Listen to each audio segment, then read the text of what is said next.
what you might call the most conservative court in American history. This is ridiculous. There's so much we can do still, and I'm determined to get it done. It's about freedom. And by the way, I'll end this. Well, I'm not going to do that. Haley has to come up too. But I remember I made a speech on democracy in Philadelphia at Independence Hall. And I'm not being critical, just observing. The bulk of the press, what the hell is he talking about that for? Democracy. He did. Democracy is not an issue. Democracy is not an issue.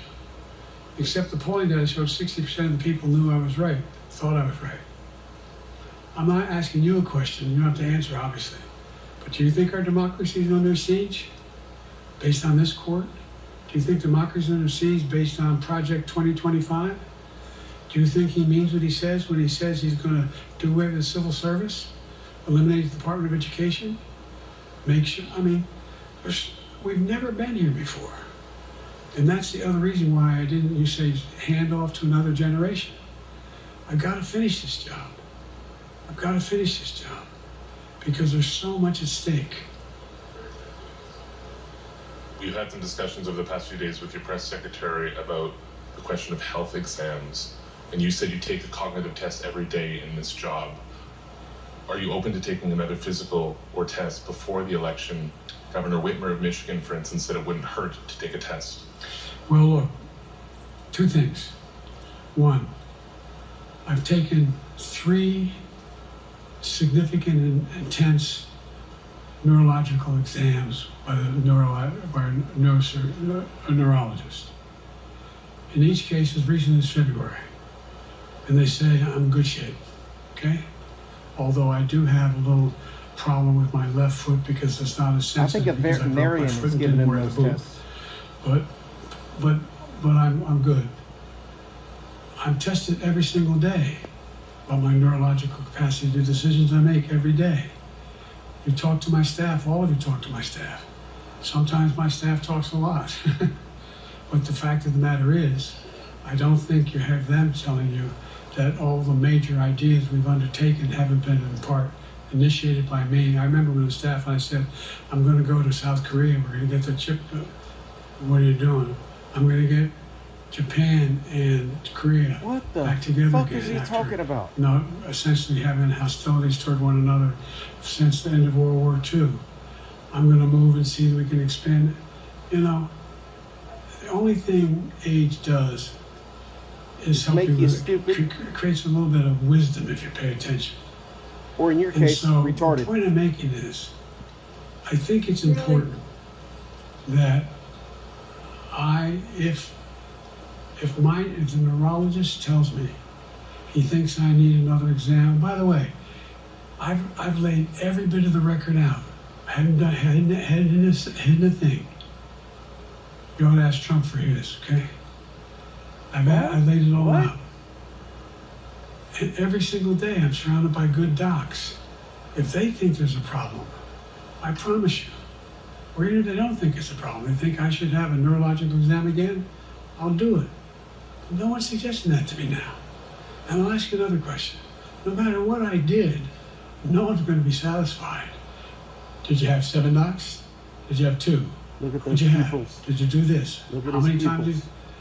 So I am not opposed that my doctors tell me I should have another neurological exam. I'll do it. But that's where I am. Haley Bull, Scripps. Thank you, Mr. President. You said you're making decisions on a day-to-day basis when it comes to support for Ukraine. Does that mean you have not closed the door on further considering lifting restrictions for U.S.-made weapons inside Russia? And if I may, your convention is coming up where your delegates are pledged to make you the official nominee. If they have second thoughts, are they free to vote their conscience? Look at her nose.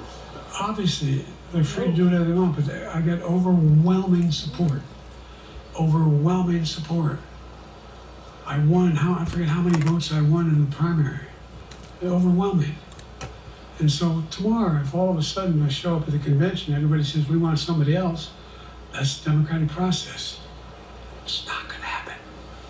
Even if that means someone else? Sure. Look, He's whispering again. I'll end this with this. With a whisper. I served in the Senate a long time. As a racist. I understand the impetus of candidates running for local office Your impotence? and whether they think the topic can help them or not. In my state of Delaware, which was a very, at least it was a red state when I started, in terms of where you now talk red and blue. What does that matter? I don't recall most of the Democratic presidents winning my state when I was a candidate. The truth of the matter is, I understand the self-interest of every candidate. If they think that, running with Biden in the top is going to hurt them, then they're going to run away. I get it. But so far, go and look at the polling data in their states. Look at the in-depth, and by the way, I think you'd all acknowledge, and you're all experts, I'm not being solicitous about the president, you're experts on this stuff. How accurate does anybody think the polls are these days? I can give you a series of polls where you have Absolutely, likely they're all voters, lies. me versus Trump, where I win all the time. When the unlikely voters vote, he wins sometimes. The bottom line is all the polling data right now, which I think is premature because the campaign really hadn't even started. I mean, it hadn't started in earnest yet. Most of the time, it doesn't start till after September, after Labor Day. So, a lot can happen. But I think I'm the best I believe I'm the best qualified to govern. And I think I'm the best qualified to win. But there You are mean other be people who could president, beat Trump not too. govern. But it's awful start from scratch. And, we talk about, money raised. We're not doing bad. We got about $220 million It has nothing to do in with the money, bank. jackass. We're doing well. So, with that, you have any want to follow up on any of that you just asked me? Yes. You earlier explained confidence in your vice president. Yes. If your team came back and showed you data that she would fare better against former President Donald Trump, would you reconsider your decision to stay in the race? There's nose girl. No, unless they came back and said, there's no way you can win. Me. No one's saying that. No poll says that. Whisper. Okay. Thanks. Stop whispering. Now listen. Crazy old senile fool. You better leave. You better walk away. You better walk away. Your opening answer, you referred to Vice President Harris as Vice President Trump. Right now, Donald Trump is using that to mock your age and your memory. How do you combat that criticism? You better walk away. Listen to him. This concludes tonight's Oh, we're gonna listen to Thank you, him. everybody. We already know. Thanks, everyone. You crazy old goot. Well, there you have it. The president.